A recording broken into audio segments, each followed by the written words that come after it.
The mining ship Borealis travels through the void of space, carrying miners and sleep pods.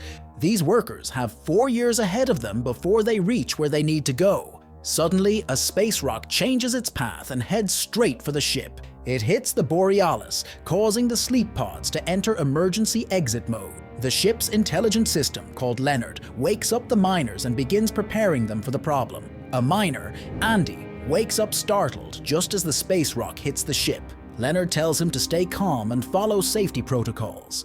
As the pods are ejected outward, they head toward a nearby planet. While the Borealis is destroyed, robot arms in Andy's pod finish assembling his protective suit, putting on his helmet and giving him oxygen again. Many pods are destroyed during the accident, either from the impact or from the heat of entering the planet's atmosphere. Andy's pod barely survives the descent, but struggles with its entry speed. When Andy's pod is about to crash into a hill, he quickly rotates the pod and swerves away. They land with a big thud, but Andy survives.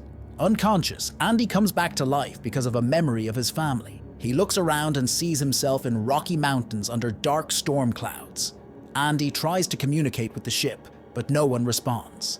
Suddenly, the ground begins to shake and L.E.O.N.A.R.D tells him to get out of the pod. Andy tries to open the pod, but it's broken. Searching through the emergency kit, he discovers he doesn't have a flare gun because he's a low-level miner.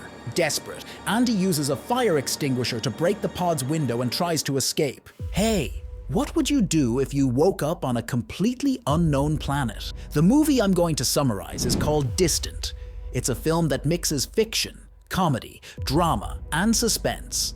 It's a good movie that keeps you tense all the time, gives you anxiety to watch. That's why I invite you to subscribe to the channel, activate the bell, and leave a like to receive the best recaps. While doing this, the unstable terrain flips the pod and broken glass tears his protective suit. Andy's oxygen drops drastically.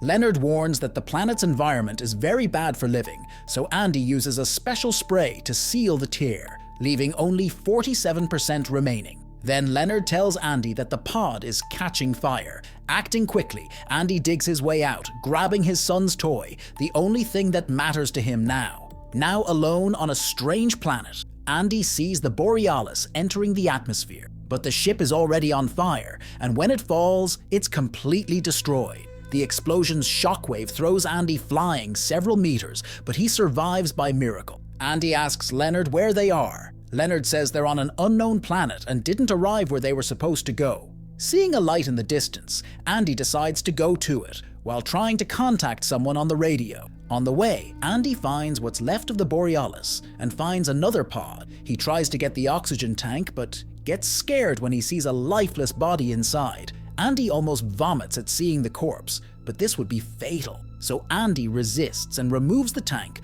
only to discover it's broken and useless. Frustrated, he decides to continue going toward the light, with L.E.O.N.A.R.D warning that the oxygen level will decrease by 3%. As he moves away, the pod behind him shows frightening signs. Blood and scratch marks, indicating that Andy is not alone. After a while, Andy reaches the light and finds another survivor named Dwayne, who is very happy to see him. Dwayne, however, is thinking about eating the dead bodies to survive, thinking they might be the only two alive. He explains that the company took a shortcut through a bunch of space rocks to use less fuel, which caused the accident.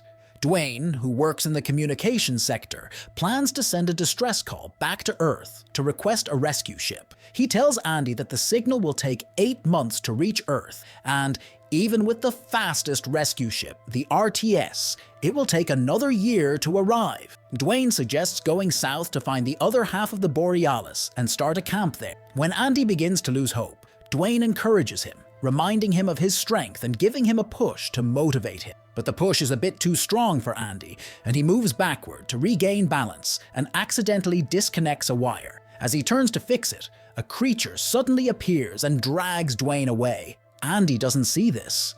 Despite the shock, he finishes sending the distress call. Andy takes Dwayne's gun and goes to the other half of the ship alone. His oxygen is very low. As he walks, a new voice comes on the radio, a survivor named Naomi. She tells Andy that her legs are trapped in her pod and sends her location. L.E.O.N.A.R.D warns Andy that where she is very unstable, visibility is poor, and he'll lose all his oxygen trying to reach her. Instead, Leonard tells him to take a safer path to the other half of the Borealis to refill his oxygen. Naomi begs Andy not to leave her, saying she has enough oxygen for both of them, and says Leonard doesn't know what he's talking about. So, Andy agrees to help her. As Andy goes to Naomi, the two begin to talk and get to know each other. After several hours, night falls, and Andy begins to feel something strange. He thinks he sees something moving in the dark and asks Leonard to check the area, but the artificial intelligence cannot do this. Naomi comments that Leonard is an old artificial intelligence model chosen by the company to spend less money. An hour later, Andy continues walking, but keeps seeing dark silhouettes passing through the darkness. He then tells Naomi about Dwayne and wonders aloud what could have happened to him. Soon, Andy notices strange footprints and follows them to a frightening hole surrounded by webs.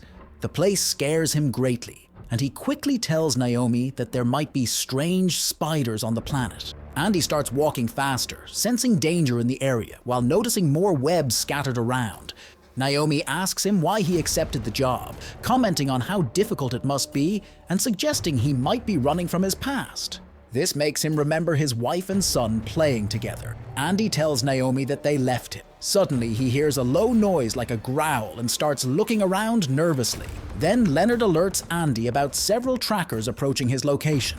The strange thing is that the trackers belong to crew members who are already dead. As the trackers approach, Andy fires a flare gun to see better. The light signal illuminates the area, revealing giant spiders with scorpion-like tails heading in his direction. Very frightened, Andy runs for his life but loses his balance and falls into an opening in the ground. The spider chases him from above, its legs sliding dangerously close. Then Andy falls several meters to a cliff edge. Andy miraculously survives the fall. The giant spider above screams in frustration, but doesn't follow him down. Andy tells Naomi about the spiders and reveals the terrible truth that the trackers belong to crew members who were eaten and are inside the creatures' bellies. Then Andy realizes his suit is leaking oxygen and uses the last of his spray to plug the hole. Suddenly, Dwayne's voice speaks on the radio. He tells Andy and Naomi that he's fighting against the giant spiders. Naomi tells Andy, who is afraid, to go help Dwayne, arguing that Dwayne has more oxygen and is closer. Andy's location system doesn't work because of the fall, so Naomi guides him toward Dwayne using the radio. Andy finally sees Dwayne's light signal and reaches him, only to find him being attacked. Dwayne shouts that he has a plan, but before he can act, a spider jumps on him. Andy hides behind a pod, listening helplessly while the spider eats Dwayne. Another spider begins to sniff around Andy, but Naomi distracts it by turning on the lights of a nearby pod. Andy takes the chance to hide inside another pod, only to find a decomposing body inside. Andy begs Naomi to turn off the lights in her pod, but she has another idea. She turns on all the pod lights at once, attracting the spiders to them and giving Andy a chance to escape. Even so, the spiders chase him until he stumbles into an area with fog. Andy is surprised because the spiders don't enter this area. He warns Naomi to leave her pod immediately, but she says she's still trapped. Naomi begins to panic, so Andy sings a calm song he used to sing to his son. Afterward, Naomi confirms that Dwayne is dead and that they are the only two survivors left on the planet. As he moves through the fog, Andy wonders why the spiders stopped chasing him and finds a fascinating group of fireflies glowing purple, creating a stunning sight. But suddenly the fireflies change to an angry red and begin attacking him, trying to break his helmet and tear his suit. Andy runs away from the group, barely escaping. Naomi suggests that the spiders might be afraid of the fireflies, which could explain why the spiders stopped chasing him. Before Andy can think about this, the mouth of an enormous creature suddenly opens from the ground, swallowing him whole. As Andy sinks into the monster's mouth, memories of his family flash before his eyes. Then he says goodbye to Naomi and disappears completely inside. Inside the creature, Andy calls Leonard for help while observing the creature's dirty interior. He tells Leonard he's having a heart attack. Leonard quickly activates the heart shock equipment inside Andy's suit, and the creature reacts violently to the shock, spitting Andy out. Andy gets up quickly as the monster chases him. He then falls into a cave-like place full of fireflies. Once again, the bright creatures attack him forcefully, forcing him to flee to the other side of the cave. Once he exits, the fireflies stop chasing him and leave him alone. With only a little oxygen left in his suit, Leonard warns Andy that he has a better chance of surviving by going to the Borealis than going to Naomi. Andy goes to Naomi instead of the remaining part of the Borealis.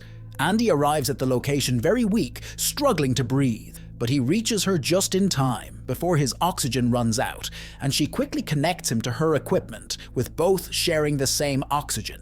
Andy tries to free Naomi's trapped leg, but isn't strong enough. Andy finds a crowbar and uses it to lift her leg, finally freeing her. Naomi confirms that her leg isn't broken. Once they leave the pod, Andy wraps a piece of metal around her leg as a support, which stabilizes her and helps her walk better. After getting supplies from Naomi's pod, she thanks Andy for saving her instead of going to a safe place.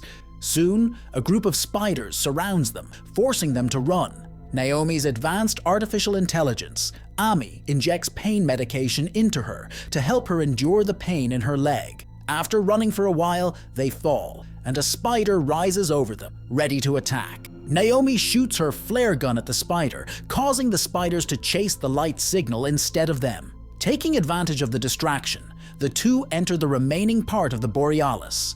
Naomi struggles to close the doors while the control system doesn't work properly. While a spider was about to devour them after some attempts, she manages to close the doors, cutting the creature in half. Then, the creatures begin banging on the door, forcing Naomi and Andy to go deeper into the ship. The emergency lights flicker, showing that the backup generator is working. Naomi navigates the ship with ease, knowing its interior well, while Andy, who had only been aboard twice and spent most of his time sleeping in deep sleep, feels lost.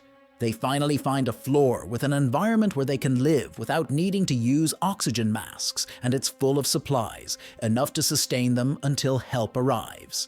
As they try to open the floor, they notice a blood trail and discover that a spider managed to enter the Borealis. They hide and watch as the spider lays an egg, covering it with webs and a dead body. Andy feels disgusted and fights against the urge to vomit. The spider seems not to notice they're there and leaves, but as soon as they start to move, another spider attacks them from behind. Andy traps them in a room, thinking they're safe, but Naomi quickly shows that they've trapped themselves in an airlock. That is, the door only opens from the outside. Realizing the mistake, Andy hits the door with a metal bar, but it doesn't work. Desperate, both remove their helmets and begin to talk. Andy shows Naomi a recorded message from his wife and son. He tells her that they died in a car accident while returning home from his birthday, and he has been living with the guilt of surviving ever since. He feels he should have been the one to die. Naomi tells him that saving her is proof that his life still has meaning. She says she had lost faith in people, but says his actions gave her hope again. Naomi hugs him and notices a group of fireflies attached to Andy's suit. Suddenly, the relentless spider breaks through the door. Thinking quickly, Naomi throws the fireflies at the creature, which immediately retreats. With the spider distracted, Andy opens the door in the system, and the two take the chance to run and close the door so the spider can't enter. But it was faster, passing through the door before it closed, causing everyone to fall into the area. As the spider chases them again, Andy throws Naomi's spray at it. The spider bites the can, which explodes, leaving it stunned for a while. This gives Andy and Naomi time to escape. Andy suggests they use the mining drill to kill the spider, once and for all. Naomi creates a distraction, running and screaming for Andy to find a way to kill the spider. Andy has a brilliant idea to crush the spider under a pod located in a high area. He asks Naomi to lure the spider in her direction while he looks for a pod that works. Leonard tells Andy that the only working pod is 2 floors above where he is now. Andy manages to climb up to the pod while the spider attacks Naomi relentlessly. To help Naomi, Andy turns off all the lights, knowing the spider is sensitive to them. This allows Naomi to escape from the spider's sight. Naomi then finds some emergency lights and attaches them to attract the spider's attention. Meanwhile, Andy works to release the pod manually. Leonard tells him he turned off the power to prioritize Naomi's safety and warns that restoring it will take at least 15 minutes. Andy decides to override the system and start the pod himself. Naomi, now lit up like a beacon, successfully attracts the creature toward Andy's position.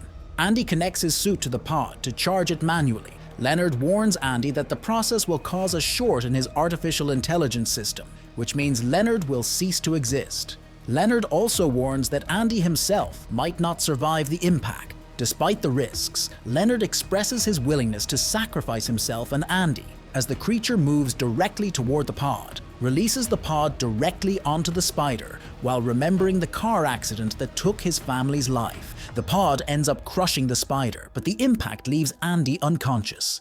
Naomi runs to him, crying while thinking he died. Moments later, Andy wakes up and Naomi hugs him tightly. The two share a quiet moment watching the sun rise on the planet. Despite the harsh conditions and deadly creatures, they are reminded of the planet's strange beauty. To their surprise, Leonard reactivates, explaining that he underwent an upgrade. Andy smiles with relief, and Leonard plays beautiful music for them. Hand in hand, Andy and Naomi look toward the future. What began as an instant journey in deep sleep transformed into a fight for survival. Now, they have almost 2 years to wait for a rescue ship, assuming the distress message reached Earth. But if it did, the lingering question is, will the company, known for cutting costs to save money, be willing to send help to an unknown planet for just 2 people? Write your opinion in the comments. And don't forget to activate the bell to be notified of new summaries, so until next time,